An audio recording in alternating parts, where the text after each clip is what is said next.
Hello hello my friends केमती अच्छे समस्ते देखु आज आज रेसिपी एते गोटे नुआ रेसिपी आपण मैंने आश्चर्य हो तो गोटे पम्पकिन माने कखारूर गोटे कौन पोड़पिठा हो पारे। तो आज रेसिपी एते यमी थिला मु भी फास्ट टाइम आज बनईची। तापर मु भाविली सब बेले जे पम्पकिन सीड जदि आमर कैल्शियम बेस्ड माने सीड रे जाउची ताको हमें डेली लाइफ रे यूज करूचे तो पम्पकिन डायरेक्ट आमे कहीं यूज करि परिबानी एई टाइप रो गोटे रेसिपी करिकी आमे निजे खाइबा विथ फैमिली की मध्य दे परिबा।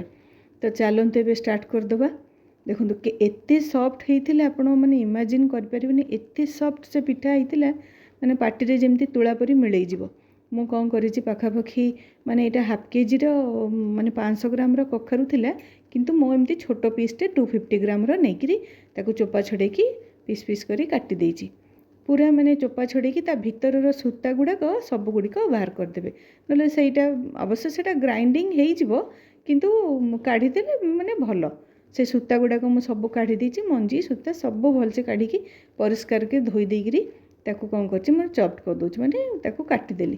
काटी सारा पर कौन करछि मु ताकू कौन गोटे ग्राइंडर रे बड़ बड़ ग्राइंडर जो सेटारे पकई देछि। पकई सारा पर कौन करछि सेथिरे पाखापाखी मु क्षीर पकई देछि 50-60 ग्राम रो क्षीर पकई देछि माने गोटे गिना नहीं मु आपण भी एमती अप्रोक्सीमेटली से टाइप रो गोटे गिना रे मेजरमेंट करिकरी आपण नहीं जिवे।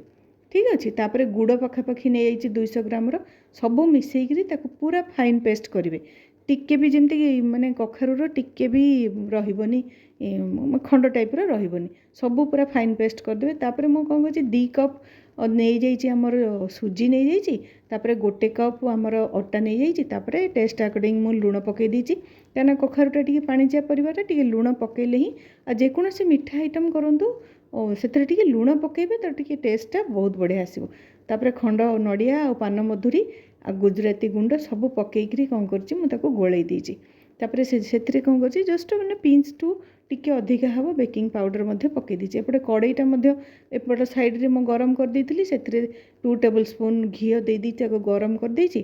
तापर कौन कर बैटर पकई देछि सब बैटर पकईकी आ पोड़पिठा माने नड़िया तो निश्चय दरकार तो नड़ियाटा ऊपर कौन कर मु सजई देछि।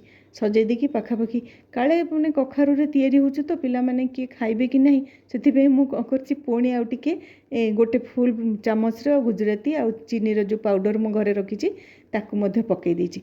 पाखापाखी 20-25 मिनिट माने आधा घंटे लगी आप मीडियम रे रखिए ताकू लो टू मीडियम रे गैस को रखिए पूरा सिम कर